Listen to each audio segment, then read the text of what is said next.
প্রত্যেক গর্ভবতী মায়ের গর্ভাবস্থা যত এগোতে থাকে তত ডেলিভারি নিয়েও কিন্তু চিন্তা হতে থাকে। এই সময় সামান্য কিছু ব্যথাও মনে হতে পারে যে এই বুঝি ডেলিভারি সময় হয়ে এলো নাকি। তো এখানে একটা কথা বলে রাখি, আপনার ডেলিভারি যখনই হোক না কেন, ডেলিভারির আগে কিন্তু অনেক কিছু লক্ষণ দেখা দেয়।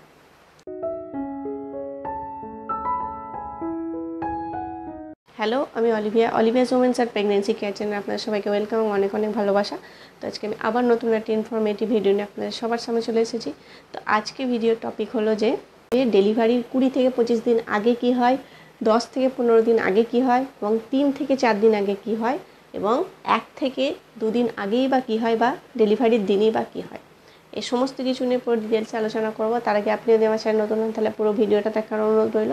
দেখে যদি আপনার ইনফরমেটিভ মনে হয় তাহলে অবশ্যই চ্যানেলটিকে সাবস্ক্রাইব করবেন। আর ভিডিওটা আপনি যদি ফেসবুকে দেখে থাকেন তাহলে অবশ্যই অলিভিয়াস সাজেশন পেজটিকে ফলো করে দেবেন। তো আসা যাক এবার মূল ভিডিওতে। দেখুন, আপনার গর্ভাবস্থা 36 সপ্তাহ পার হলেই 37 সপ্তাহ থেকে কিন্তু যে কোনো সময় আপনার ডেলিভারি হতে পারে। এছাড়াও ডাক্তার 9 মাসে কিন্তু আলট্রাসোনোগ্রাফি করায়। সেই আলট্রাসোনোগ্রাফির মধ্যে জানা যায় আর কি বাচ্চা ঠিক কবে আর কি পৃথিবীতে আসবে। এছাড়াও ডাক্তার সার্ভিক্সের মুখে হাত দিয়েও দেখে যে ডেলিভারি আর কতদিন বাকি আছে। মোস্টলি ডেলিভারি ডিউ ডেটের মধ্যেই হয়, কিন্তু কারো কারো ক্ষেত্রে 1 সপ্তাহ আগেও হতে পারে, আবার 1 সপ্তাহ পরেও হতে পারে। তো এমন নয় যে যেদিন ডাক্তার আর কি ডেলিভারি ডেট দিয়েছে সেদিন কী হবে, এর আগেও হতে পারে আবার পরেও হতে পারে। তো প্রথমে বলবো যে ডেলিভারি ডেটের 20 থেকে 25 দিন আগে কিংবা 1 মাস আগে কি হয়। সবার প্রথমে বলবো যে আপনাকে 8 মাসের শেষে কিংবা 9 মাসের শুরুতে একটা আলট্রাসোনোগ্রাফি করা খুবই দরকার। কারণ এই সময় আপনি বুঝতে পারবেন যে বাচ্চা হেড ডাউন পজিশানে এসেছে কি, বাচ্চা তার অ্যামিউনিটি ফ্লুইডের পরিমাণ কতটা আছে, তারপর বাচ্চার প্লাজেন্টার পরিমাণ কেমন আছে।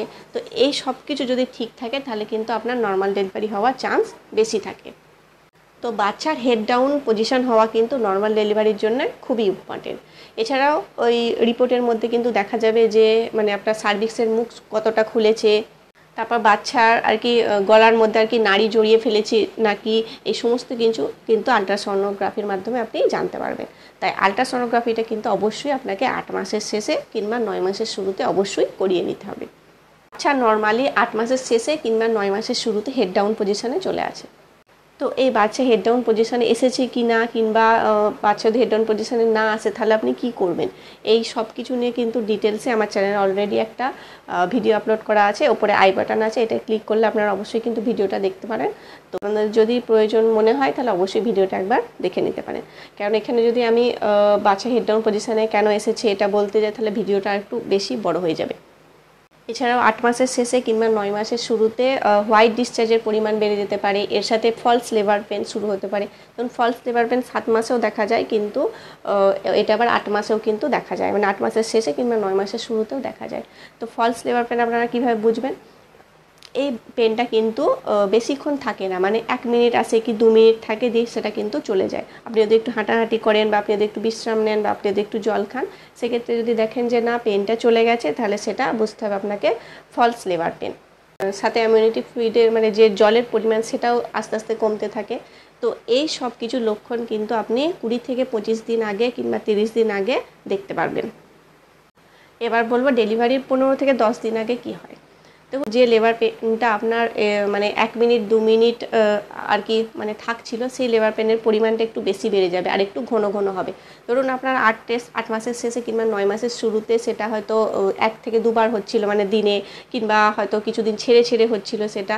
আর এই ক্ষেত্রে 10 থেকে 15 দিন আগে কিন্তু সেই পেনটার পরিমাণ বেড়ে যাবে।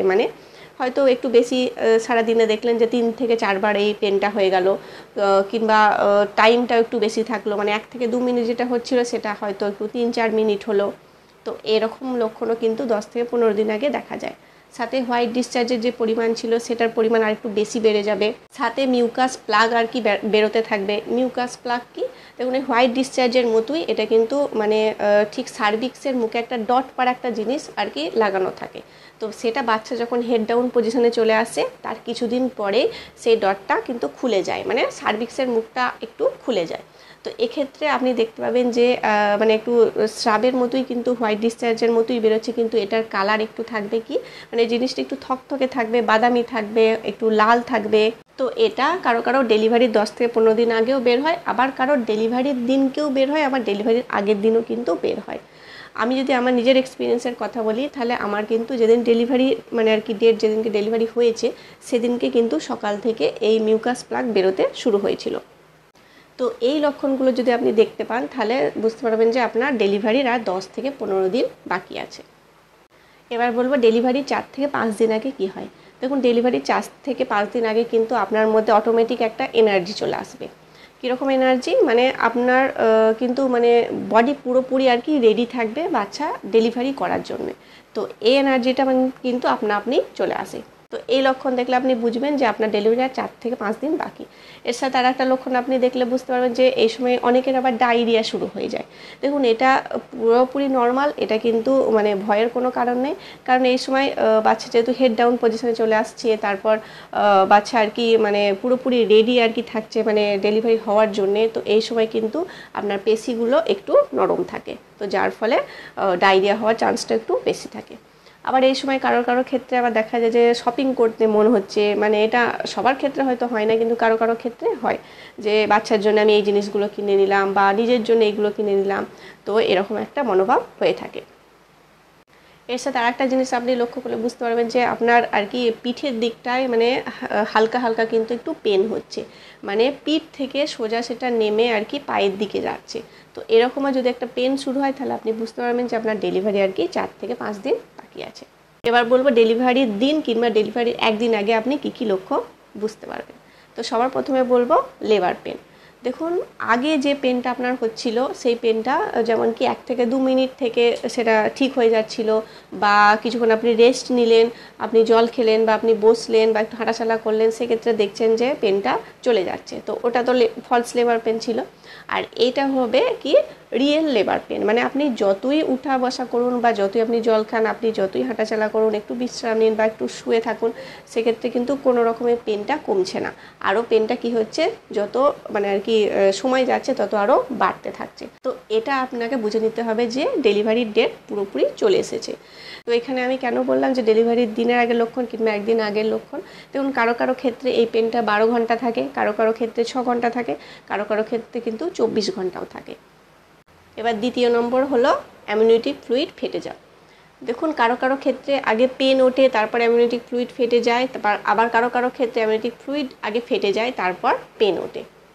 তো এই জলের পরিমাণ যদি স্বচ্ছ হয়, মানে নর্মালি যে জল সেই জলের মতো যদি স্বচ্ছ হয় তাহলে ভয় খাওয়ার কোনো কারণ নেই। কিন্তু সেই জল যদি আপনি দেখেন অন্য কোনো কালার, মানে সবুজ কিংবা একটু বাদামি, একটু লালচে, তো সেক্ষেত্রে আপনাকে কিন্তু সঙ্গে সঙ্গে হসপিটালে যেতে হবে। কারণ এই ক্ষেত্রে বাচ্চা হয়তো মানে পেটের মধ্যে পটি করে ফেলেছে, আর সেই জলটা কিন্তু সে খেয়ে নিতে পারে। তো সেই জল যদি সে খায়, এটা কিন্তু বাচ্চার জন্য মারাত্মক ক্ষতি। এখানে আর একটা কথা বলে রাখি, অ্যামনিওটিক ফ্লুইড আপনার যদি ফেটে যায়, তো ফেটে যাওয়ার পরেও আপনি দেখছেন যে 2-3 ঘন্টা 4 ঘন্টা হয়ে গেল যে কোনো রকম পেন উঠছে না, তাহলে সেক্ষেত্রেও কিন্তু আপনাকে হসপিটালে যেতে হবে। তো সেখানে ডাক্তার আপনাকে আবার পেন ওঠার আর কি মেডিসিন দিয়ে আপনার লেবার পেন আনতে পারে, তারপর হয়তো আপনার ডেলিভারি করাতে পারে। তো এই ছিল আজকের ভিডিও। আশা করি ভিডিওটা অনেকটা ইনফরমেটিভ হয়েছে। তো এরকম ইনফরমেটিভ ভিডিও আরও পাওয়ার জন্য অবশ্যই লাইক করবেন, শেয়ার করবেন, চ্যানেলটিকে সাবস্ক্রাইব করবেন। আর ভিডিওটা আপনি যদি ফেসবুকে দেখে থাকেন তাহলে অবশ্যই অলিভিয়া সাজেশন পেজটিকে ফলো করে দেবেন, কারণ এই চ্যানেলে এমন কিছু জিনিস শেয়ার করা হয় যেটা ডাক্তার সময়ের অভাবে বলে উঠতে পারে না। তো দেখা হবে আবার নেক্সট ভিডিওতে।